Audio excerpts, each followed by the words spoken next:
Dando sequência ao programa de capacitação e visão gerencial sobre métodos de apoio à decisão, hoje vamos tratar de teoria de valor multiatributo.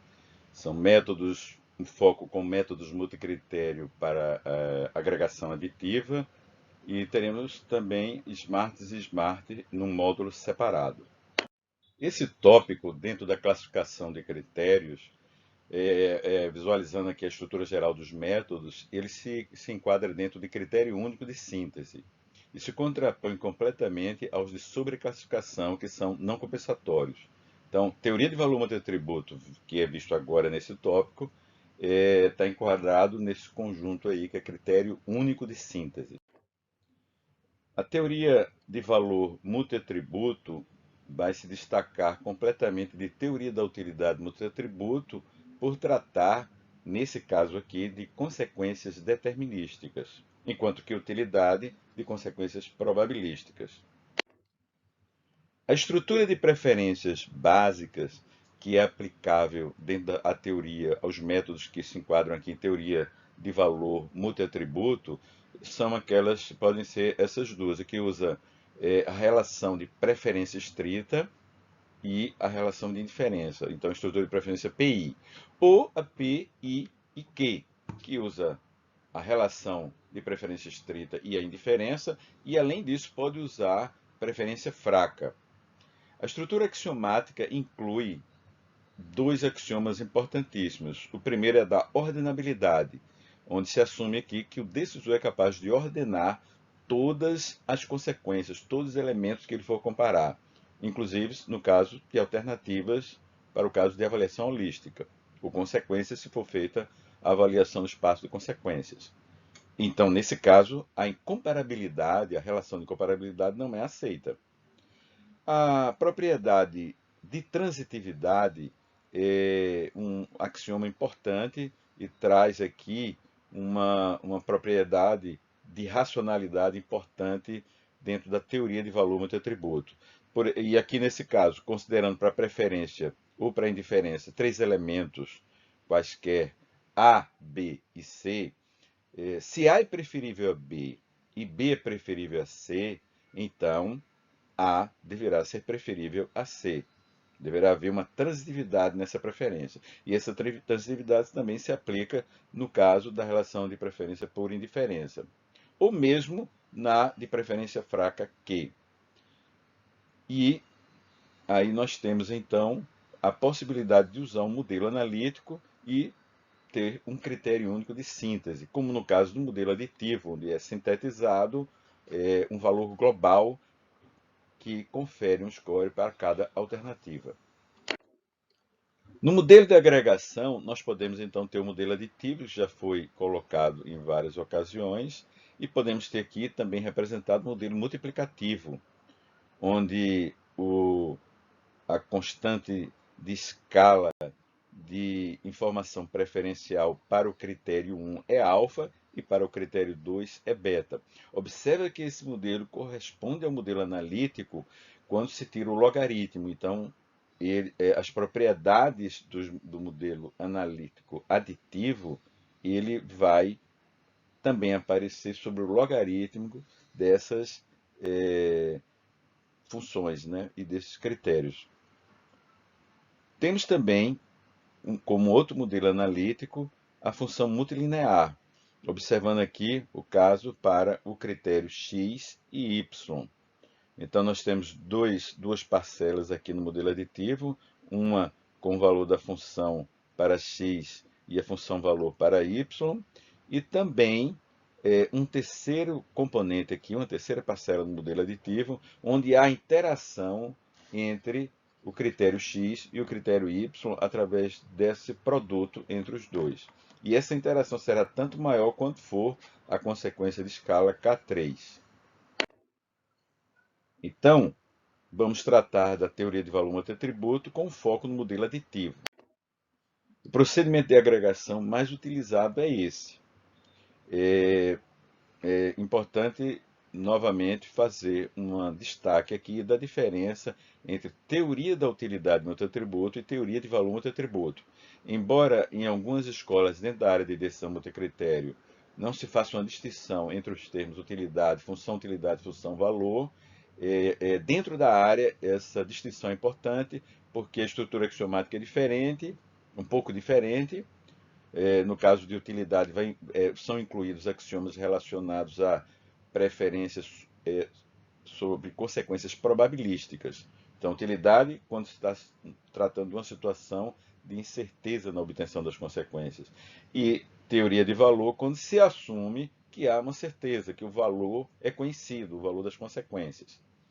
Então, a função valor, VJ, para cada alternativa em cada critério J, ela é obtida por essa função de agregação que já foi mostrada, essa função aditiva, onde se tem a constante escala KJ para cada critério J.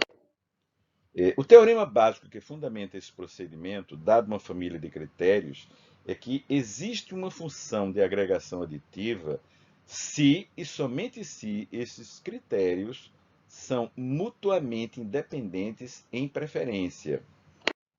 Conceito de independência preferencial.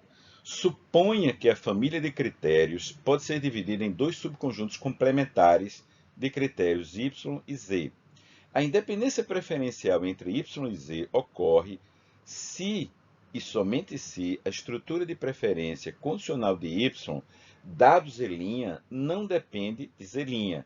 Em outras palavras, y é independente de z se e somente se, para um dado z', quando eu tenho a consequência, o ponto do espaço consequência y', e se ele é considerado preferível a y2', isso implica que qualquer ponto variando z, né, y' para qualquer z, será preferível a y2' para qualquer z.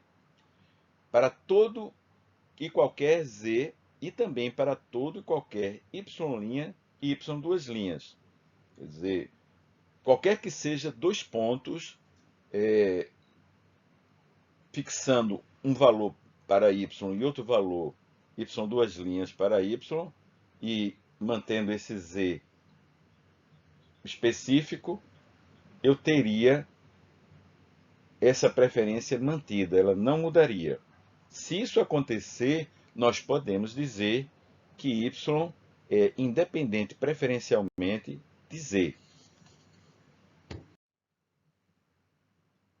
O conceito de independência preferencial pode ser considerado através de esses quatro elementos ou quatro alternativas A, B, C e D, admitindo-se dois subconjuntos complementares de critérios y e z, ou dois critérios quaisquer y e z. Esses são preferencialmente independentes se ocorrendo que o valor de A é igual ao valor de B para o critério em y, o valor de C igual a D para critérios em y, e se o valor de A é igual a C para critérios em z, e B é igual a D para critérios em z, então tem-se que, se A é preferível a B, isso implica que C é preferível a D, onde P é a relação de preferência global entre as alternativas, no caso de se considerar alternativas. Podem ser também elementos do conjunto de consequências. Parece abstrato dessa forma, mas é uma outra forma de ver isso.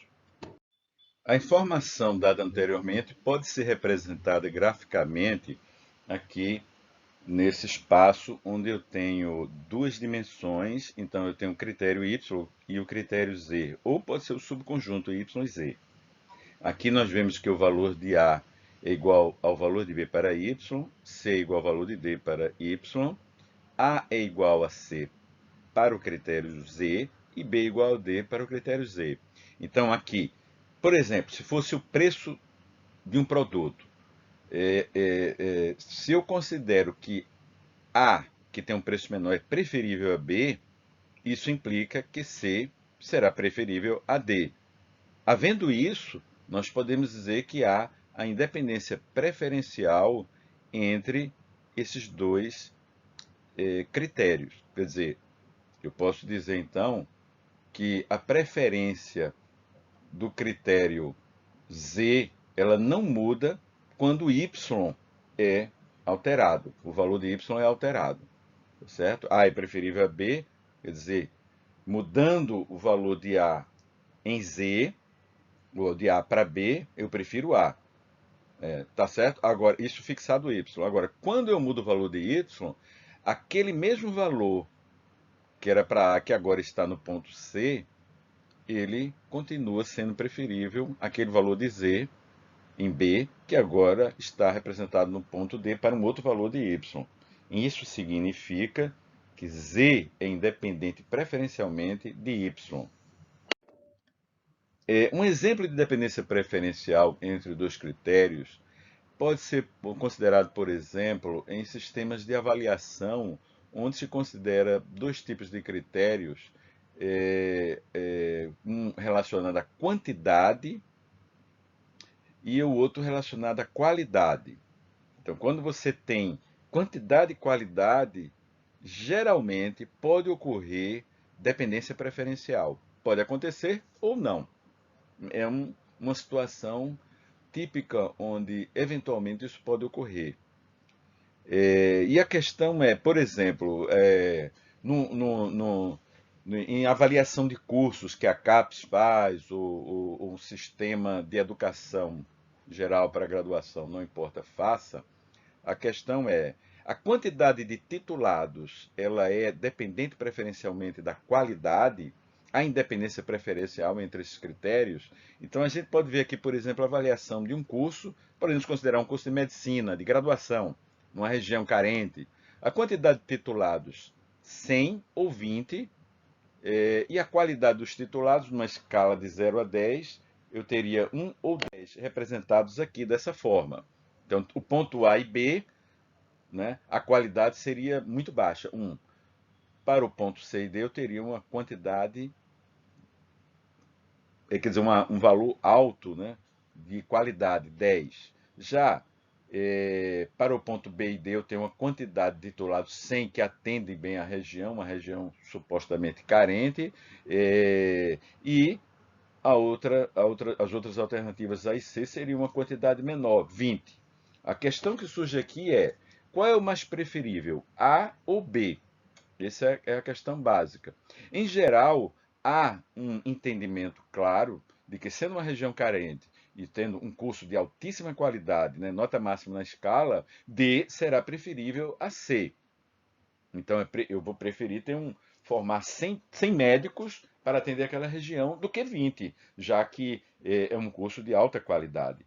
Quando se trata, então, de escolher entre A e B, alguns decisores vão considerar que não vale a pena formar 100 médicos. Se só tem a alternativa A ou B, eles vão preferir A.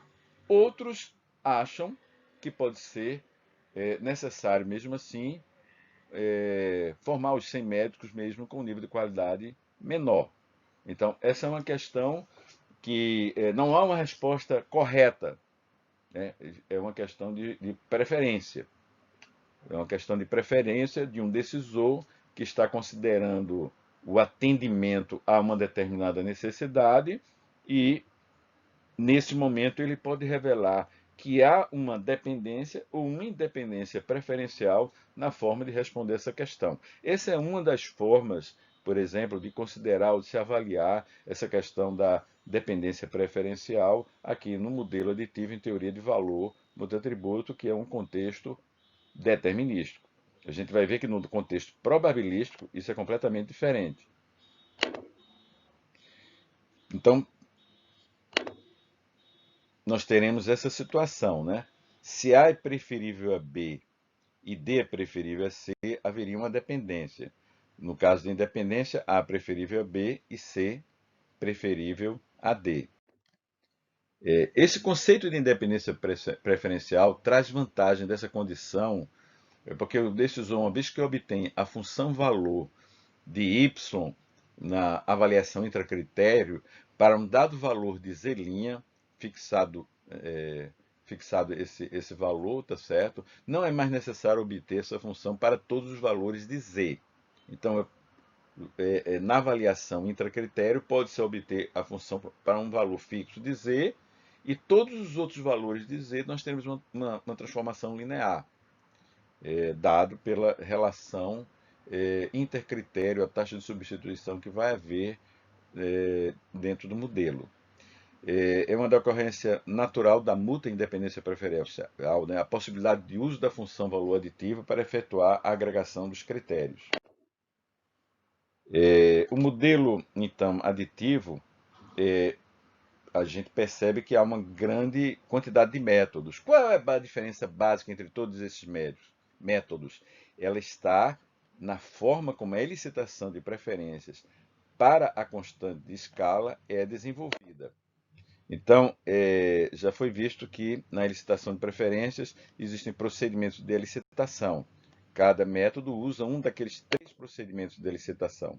Aqui no caso do modelo aditivo, usando processo de decomposição, a avaliação ela é feita dentro do espaço de consequências, usando um daqueles 3 procedimentos. Já foi visto também que dentro daqueles 3 procedimentos, nós temos um certo grau de inconsistência. E o método trade-off, ele tem um elevadíssimo grau de inconsistência, 67%, porque ele exige um nível, ele exige uma indiferença que é a própria, para obter uma equação que relacione os 2 critérios que estão sendo comparados. Os métodos, nós temos vários métodos, SMART, HP, Macbeth e por aí vai. E cada um deles usa um desses métodos. E o surgimento de tantos métodos, e aí são apenas alguns dos que existem, serve para mostrar a dificuldade que há em fazer modelagem de preferência. Não é uma coisa tão fácil. Ela requer um cuidado e uma atenção muito grande para evitar inconsistências, senão nós vamos introduzir uma parametrização inadequada na modelagem de preferências e isso vai ser incorporado ao modelo aditivo que pode não corresponder à realidade. Pode ser que nós estejamos avaliando as alternativas com um modelo inapropriado. Aqui vamos falar um pouco do procedimento de licitação trade-off. O procedimento de licitação full ratio, que é mais simples, foi falado no tópico de modelagem de preferências. Mas aqui em teoria de valor multiatributo é mais interessante falar do trade-off, onde ele surgiu dentro desse contexto, né, e onde ele é melhor analisado. É um procedimento algébrico, como foi falado, que gera um sistema de equações. O tipo de consequência analisado, ela tem essa formatação aqui. Para o caso de 4 critérios, nós colocamos um dos critérios no valor máximo, na melhor consequência M, no caso aqui é o critério 2, fica na consequência M2, e todos os outros critérios, eles são colocados com a pior consequência, quer dizer, o valor mínimo dela na escala, mínimo do ponto de vista preferencial. Então, essa consequência é P1, ou seja, o pior valor para o critério 1, M2, o melhor valor para o critério 2, P3 e P4, o pior valor para o critério 3 e 4. Aqui eu tenho uma comparação entre essa primeira consequência que foi mostrada e uma segunda consequência. Nessa segunda consequência, nós vemos que está em destaque o critério 1, onde a consequência do critério 1 é o melhor valor, M1. Já para o critério 2, 3 e 4, eu tenho P2, P3 e P4, que é o pior valor lá na escala. Então, para um decisor, quando ele compara essas 2 consequências, se ele declara que a primeira consequência à esquerda é melhor do que a segunda consequência, essa informação ela já pode ser usada considerando o modelo aditivo e vai permitir nos dizer que o critério 2 ele tem uma constante de escala maior do que o critério 1. Isso também vai permitir que eu passe para uma segunda etapa, onde eu vou comparar os critérios de uma forma diferente, essas 2 consequências de uma forma diferente. Eu vou pegar essa consequência, essa primeira consequência, onde o critério 2 estava com o melhor valor, e eu vou tentar reduzir para um valor menor naquele critério 2, até encontrar um valor x2, uma consequência x2 naquele critério 2, para o qual essa consequência agora fica indiferente à segunda consequência. E a questão é essa, perguntar ao decisor, não diretamente, isso é um processo que vai por convergência para que o decisor tenha uma familiaridade com a avaliação e as escalas. Então, mas o objetivo, então, é obter o valor de x2 para o qual existe uma indiferença entre as duas consequências. Se essa indiferença é obtida, eu posso afirmar que o valor dessa primeira consequência é igual ao valor da segunda consequência. Ou seja, o valor de P1, x2, P3 e P4 é igual ao valor da consequência com M1, P2, P3 e P4. Quando eu coloco o modelo aditivo aqui, certo? O que é que nós vamos obter?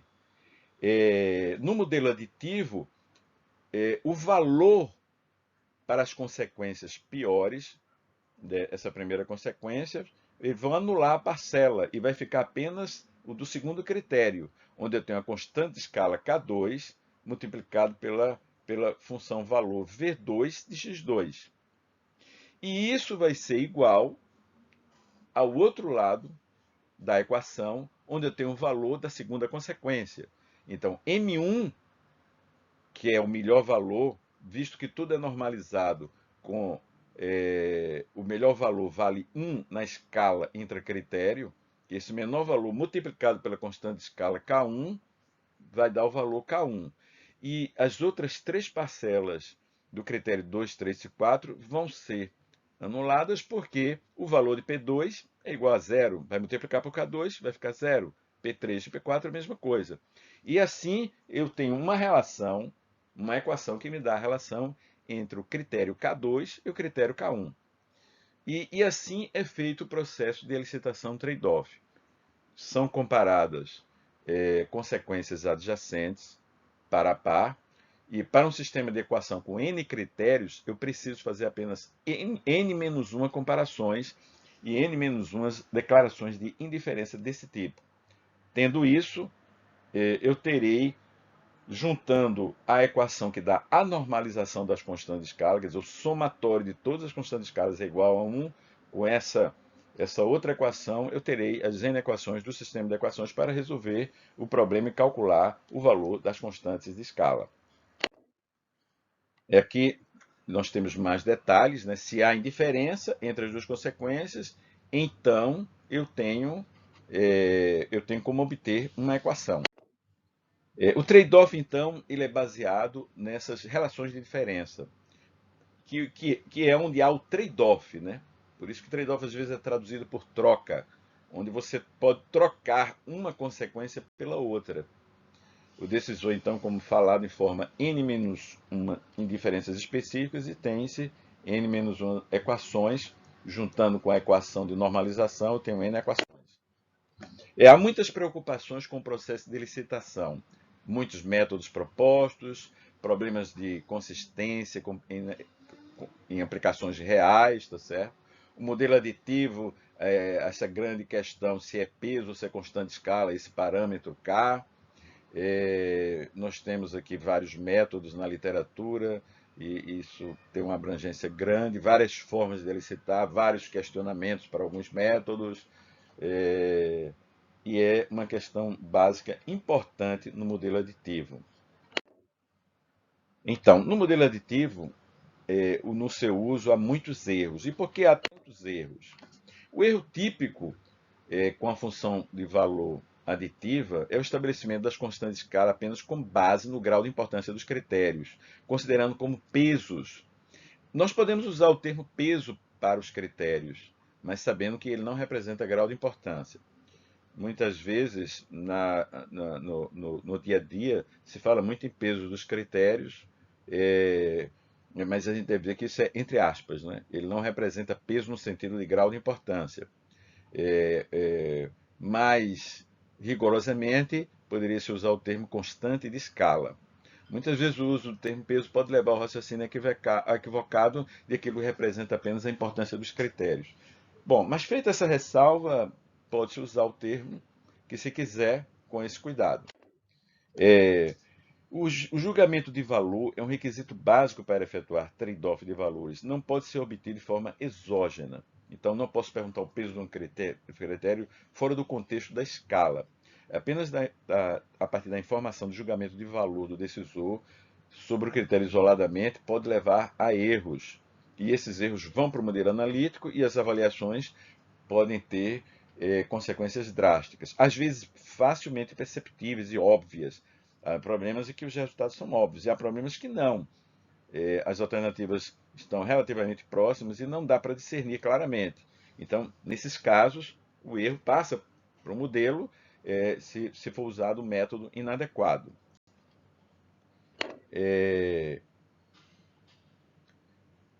Esse erro típico de pesos é uma questão então, que tem que se tomar muito cuidado. Um dos papéis da constante escala nesse modelo aditivo é efetuar a conversão das escalas da função valor ou da função utilidade, porque isso também vai valer lá para a teoria da utilidade do atributo quando for estudado, né? Então, isso é válido para os dois casos. Vale ressaltar que há uma normalização da constante de escalas, então K1 mais K2 é igual a 1, e aqui nós temos que os piores valores ali, o ponto x0 e y0, seja na escala global ou na escala de cada critério é igual a 0, e os valores melhores, representados por x asterisco e y asterisco, seja na escala global ou na escala de cada critério, é igual a 1. Então, essa é a normalização básica feita. Observe, por exemplo, na figura um problema onde eu tenho uma escala que vai de 0 a 10 mil reais e um tempo, uma duração de atendimento que vai, por exemplo, de 0 a 5. E aí eu tenho essa constante escala para x de 2/3 e 1/3 para y. E suponha que depois de feita a licitação, eu tenho esses valores, alguém vai e diz, foram esquecidas 3 alternativas, e na realidade agora eu tenho que ampliar o valor do critério, o critério X, que agora passa ao limite, ao valor maior, máximo aqui, de 20 mil reais. Nesse caso, então, o espaço de consequências muda. Na hora que o espaço de consequências muda, aqueles pesos, entre aspas, ou constantes escalas, eles vão mudar.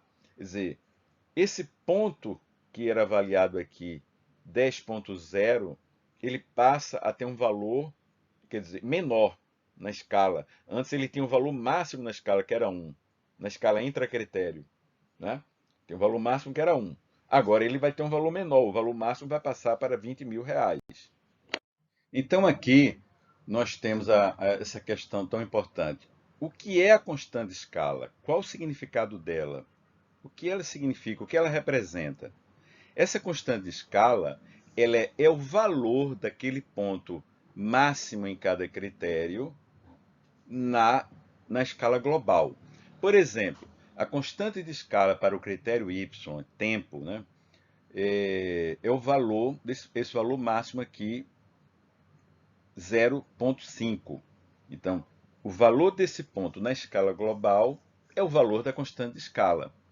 E quando ele vale 1 na função valor v de y, ele vale 1. Quando ele multiplicar por ky, ele leva aquele valor da constante de escala para o valor global. Os outros valores serão proporcionais se nós tivermos uma função linear. Já para dinheiro aqui, na escala que vai de 0 a 10 mil reais, a constante de escala kx é o valor na escala global desse ponto aqui, x, em que eu tenho 10 mil reais para 0 de tempo. Então, esse ponto aqui é o valor da constante de escala. Se eu ampliasse lá o espaço de consequências para 20 mil, naturalmente 20 mil vale mais do que 10 mil. Então, a constante de escala kx, ela aumentaria de valor. E à medida que ela aumenta de valor, uma vez que a soma de kx e ky é igual a 1, o valor da constante de escala ky diminui. Ou seja, tudo depende das escalas dos valores, né? Não é o grau de importância que vai estar aí diretamente, né? Vai depender muito das escalas em que nós estamos trabalhando. Aqui tem as equações que mostram isso, né? O valor daquele ponto 0,5 é igual a ky, ou seja, esse é o significado dessa constante escala. É o valor desse ponto nessa conversão para uma escala global de avaliação. Esse é o significado. Por isso que o termo constante de escala ele é tão apropriado, né? Porque ele está associado a isso. É claro que esse valor também ele tem um significado de taxa de substituição entre os critérios. É um outro conceito. Mas esse conceito, do ponto de vista operacional, ele é mais direto, né? E ele é mais interessante de ser observado, principalmente quando a gente considera essa mudança que poderia haver no espaço de consequências, e aí essa constante de escala kx aumentaria de valor e a ky diminuiria porque eles estão normalizados, a soma dos dois é igual a 1. Aqui tem um exemplo, por exemplo, da questão das escalas e de troca de escalas, um exemplo bem simples de compra de um carro. Suponhamos que nós temos dois carros sendo avaliados no critério design e preço. Aí está o valor do design na escala, né, de 0 a 10, 2 e 9, e o carro 28 mil e 62 mil. E as constantes de escala. Se eu fizer um procedimento de normalização dividindo pelo máximo, eu terei esses valores na função valor, né? E a alternativa, o carro A1 ganharia, ele teria um valor maior. Mas se eu mudar a forma de normalização, por exemplo, dividindo pela soma, eu teria um valor diferente. O carro A2 teria o maior valor. Isso nos mostra, e muitas vezes indevidamente interpretado como uma dependência de escalas ou uma reversão de ordem, isso não tem absolutamente nenhuma relação com reversão de ordem. O que houve aqui é um erro simples. Se eu mudei a escala, se eu mudei a normalização, eu tenho que mudar a constante de escala. É só isso. Então, se a constante de escala, o peso entre aspas, foi obtido para aquele contexto de normalização, na hora que eu mudo a normalização, ela teria que mudar o valor da constante de escala. Lembrando lá atrás, pelo método de trade-off, isso é mais fácil de ver no método de trade-off, as constantes de escala são obtidas por meio daquelas equações. E naquelas equações, a função valor faz parte do cálculo para se encontrar o valor da constante de escala. Então, se você altera a escala ou essa normalização, que é a própria função valor, é claro que vai alterar o valor da constante de escala. Então, alterou a forma de trabalhar com os números, alterou a estrutura da função valor em relação ao procedimento de elicitação, como foi considerado, é necessário fazer uma conversão para isso. Não se pode mudar a escala assim, sem mudar os pesos. Essa é uma questão muito importante, porque, por exemplo, para o problema de portfólio, ele requer o uso de escala de razão. E geralmente os métodos usam escala intervalar. Então é necessário fazer uma conversão das constantes de escala quando se usa um problema de portfólio e se efetua uma modelagem de preferências com um método baseado na escala intervalar. Essa é a bibliografia básica já informada e agradeço, estamos à disposição através do contato para qualquer informação adicional.